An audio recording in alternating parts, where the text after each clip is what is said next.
All rise for Chief Justice Kenneth Kennedy O'Connor.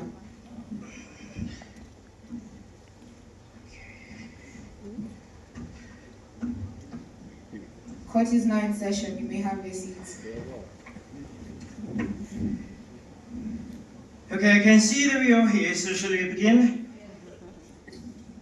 Now, in the court proceedings, the accused Dedan Kimathi, son of Oshiri, faces two offences under the Emergency Regulations 1952 as follows. First count, unlawful possession of firearms contrary to Regulation 8A, subsection 1A of the Emergency Regulations 1952. Now, Dedan Kimathi, son of Oshiri, on or about the 21st day of October 1956, in the Titu location, the Nyeri district in the Central Province, had in his possession a firearm to each, the 38 caliber Webley Colt revolver without lawful authority or lawful excuse.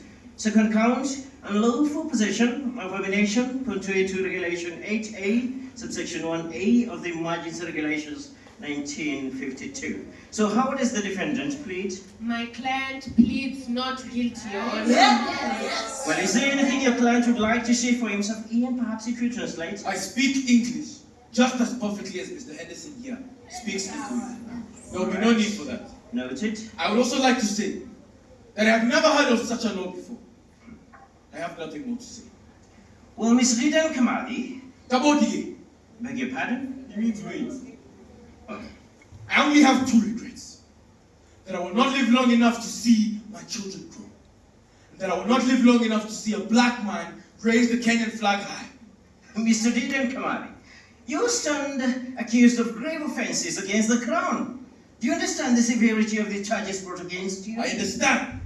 But I also understand the severity of the injustices inflicted upon my people. Your Honor, if I may interject. What now, Miss Hurst? It is imperative to remember that the accused is entitled to a fair trial despite the political climate. Well, indeed, Miss Hurst, indeed. However, let us not forget the lives lost and the chaos sown by the actions of the accused. Your Honor, Dedan Kimathi is a product of his environment, a man driven to extreme measures by extreme circumstances. Can you just say circumstances? Yes, Your Honor, circumstances. Well, circumstances do not absorb one of the accountability of their actions.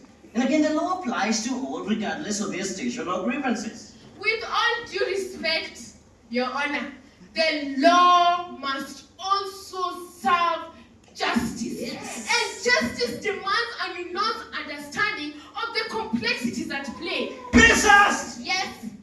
Approach.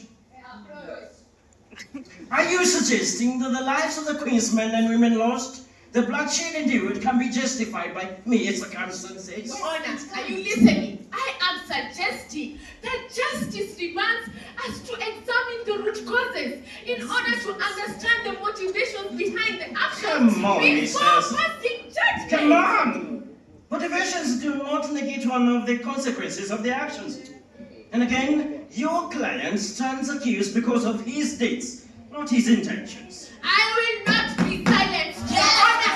I will not stand idly by when injustice. My client may be condemned in this court, but his spirit will continue to live on in the hearts of those who refuse to understand.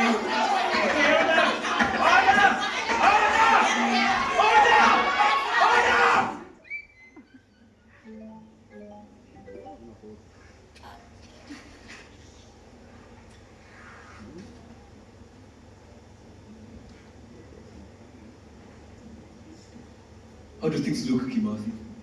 Not good, Gideon. As expected, huh? Kimathi, I promised you that I would face the end with you, that I would never leave your side. Don't you remember that?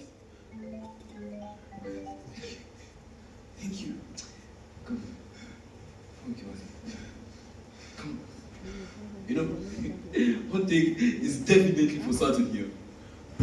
In this little theater of injustice they've created here, they've given you such importance.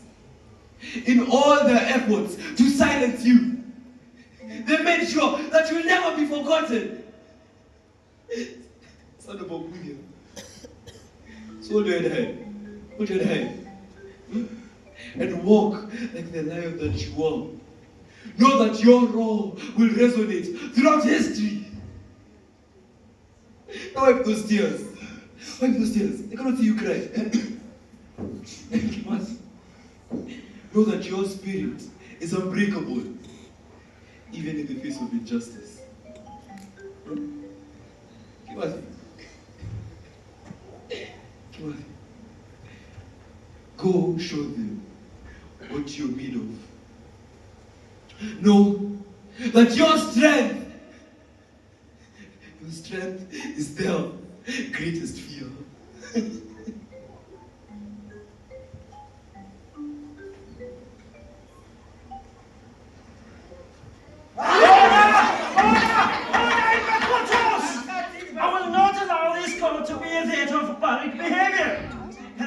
Everybody soon end. Now, in the matter of Regina versus Dedan Kimathi, son of Washiri, on the second count, the accused is hereby sentenced to 7 years of hard labor. 7. Now, on the first count, the accused is sentenced to be hanged by the neck until he is dead. Now, the right of appeal is duly notified. Furthermore, the peace nomination associated with the accused is hereby confiscated to the Crown. God dismissed.